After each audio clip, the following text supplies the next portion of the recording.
So hello and welcome guys, मैं हूं सिमरन मिश्रा और ये है मेरा लेक्चर नंबर 7 जो कि है फिजिक्स क्लास 10 और बुक है हमारा एशियन। बेसिकली मैं जो वीडियोस बनाती हूँ वो क्लास 10 बोर्ड एग्जाम्स के लिए भी है और अदर कॉम्पिटिटिव एग्जामिनेशंस के लिए भी है, काफ़ी फ़ायदेमंद होती है। जैसे कि हम लोग कोई भी गवर्नमेंट जॉब लेने के लिए जाते हैं तो वो उसमें जॉब इंटरव्यूज़ में या फिर किसी भी जॉब में ये सारे क्वेश्चन पूछे जाते हैं। किससे बेसिक होते हैं 9, 10, 11 एंड 12। सो मैं आपको आज का लेक्चर बता देती हूँ कि आज का लेक्चर किस बारे में हम लोग पढ़ेंगे। तो ये है electric circuit and it's symbol. Electric circuit क्या होता है, इसके सिंबल्स क्या क्या होते हैं।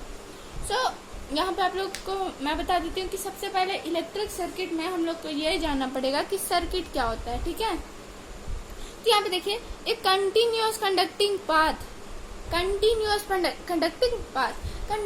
पाथ का मतलब आप लोग क्या समझते हैं, जहाँ पे इलेक्ट्रिसिटी मूव कर सके, फ्लो कर सके बिना किसी रुकावट के। कंडक्टिंग पाथ का मतलब क्या होता है, वैसा पाथ जहाँ पे इलेक्ट्रिसिटी मूव कर सके, उसे क्या कहेंगे, कंडक्टिंग पाथ कहेंगे। Constituting of wire with the help of wire भी होगा उसमें, and other resistance like electric bulb, fan etcetera. और कुछ अदर रेजिस्टेंस भी हो, जैसे हो गया इलेक्ट्रिक बल्ब हो गया या फिर फैन हो गया। And a switch between the two terminals of a cell, two terminal of a cell का मतलब यहाँ पे क्या बता रहा है, two terminal of a cell का मतलब होता है या तो ये पॉजिटिव टर्मिनल होगा या तो ये negative terminal of A battery होगा, ठीक है। Along which an electric current flow, जिसमें इलेक्ट्रिसिटी फ्लो कर सके, जिसमें इलेक्ट्रिक करंट फ्लो कर सके, उसे क्या कहेंगे, साथ में सर्किट कहेंगे। ऐसा कंडक्टिंग पाथ जहाँ पे वायर और रेजिस्टेंस के साथ साथ जो स्विच होगा उसमें अगर दो टर्मिनल्स ऑफ सेल मतलब पॉजिटिव टर्मिनल या निगेटिव टर्मिनल के बीच में अगर करंट फ्लो करता है तो उसे हम लोग सर्किट कहेंगे, ठीक है। तो सर्किट को हम लोग समझ गए कि सर्किट क्या होता है, ठीक है। अब आगे देखते हैं, इसका हम लोग पिक्चर्स बना लेते हैं। एक बात आप लोग हमेशा याद रखिएगा, जब भी किसी भी डायग्राम में या फिर हम लोग यूजुअली घर में भी कि कौन सा वायर का यूज करते हैं, कॉपर वायर का यूज करते हैं, ठीक है। तो पहले हम लोग बल्ब बना लेते हैं, फिर बैटरी बना लेते हैं।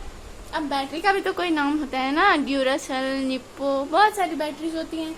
तो आप बैटरी बना लीजिए, बल्ब बना लीजिए और फिर स्विच बना लीजिए, ठीक है। तो जैसे ही बैटरी से हम कनेक्ट करते हैं और स्विच को अगर हम लोग ऑन करते हैं तो लाइट क्या होगा, ग्लो अप करेगा, बल्ब ग्लो करेगा, ठीक है। स्विच ऑन करते हैं बल्ब ग्लो करेगा और स्विच ऑफ करते हैं बल्ब स्टॉप हो जाएगा ग्लो करना। तो ऐसे क्यों होता है, क्योंकि स्विच यहाँ पे किस चीज का काम करता है, रेजिस्टेंस ब्रेकर का काम कर रहा है, ठीक है।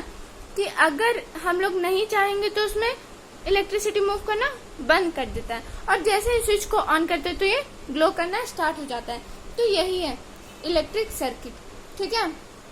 अब आगे हम लोगों को पढ़ना है कि इलेक्ट्रिक सर्किट के सिंबल्स क्या क्या होते हैं, ठीक है। तो आपको मैं बताती हूँ कि इलेक्ट्रिक सर्किट के सिंबल्स क्या क्या होते हैं। तो सबसे पहले देखिए कि सेल होता है। सबसे पहले नंबर है कि सेल को कैसे बनाएं। तो ये तो बहुत ही सिंपल सा है, आप लोगों को भी आता होगा। एक बड़ी डंडी एक छोटी डंडी से ज्वाइन कर देते हैं, ठीक है, एक पॉजिटिव और एक निगेटिव, ठीक है। तो ये हो गया हमारा सेल। सेकेंड नंबर में हम लोग करते हैं बैटरी। क्या करेंगे, बैटरी ऑफ टू सेल, दो सेल का बैटरी कैसा होगा, जैसे इसमें एक डंडी के बाद एक डंडी, वैसे ही इसमें भी क्या करेंगे, एक डंडी के बाद एक डंडी, एक डंडी के बाद एक और डंडी को जोड़ देंगे। तो कैसे बनाएंगे, पहले एक बड़ी डंडी डालें, फिर एक छोटी डंडी डालें, फिर उससे ज्वाइन किया, फिर एक बड़ी डंडी डालें, फिर क्या किया, छोटी डंडी डालें और ये ज्वाइन कर दिए। यहाँ पे पॉजिटिव और ये निगेटिव, ये हो गया बैटरी ऑफ टू सेल। अब कनेक्टिंग वायर कनेक्टिंग करना, तो कनेक्टिंग वायर तो बहुत ईजी है, क्या, एक सीधा सा लकीर काट देते हैं, ये हो गया क्या, कनेक्टिंग वायर। तो ये सारे सिंबल्स आपको याद रखने होंगे क्योंकि इंजीनियरिंग लेवल तक ये सब आपको काम आ सकते हैं। यहाँ पे देखिए, ये ए वायर जॉइंट हो गया, wire joint, wire crossing between contact हमारा पांचवा। बेसिकली ऐसा होता है, इसको हम लोग क्या कहते हैं, वायर्स क्रॉसिंग विदाउट कॉन्टैक्ट। हमारा छठा क्या हो गया? फिक्स्ड रेजिस्टेंस और रेजिस्टर। रेजिस्टर सुनने से ही डर लगता है कि नहीं?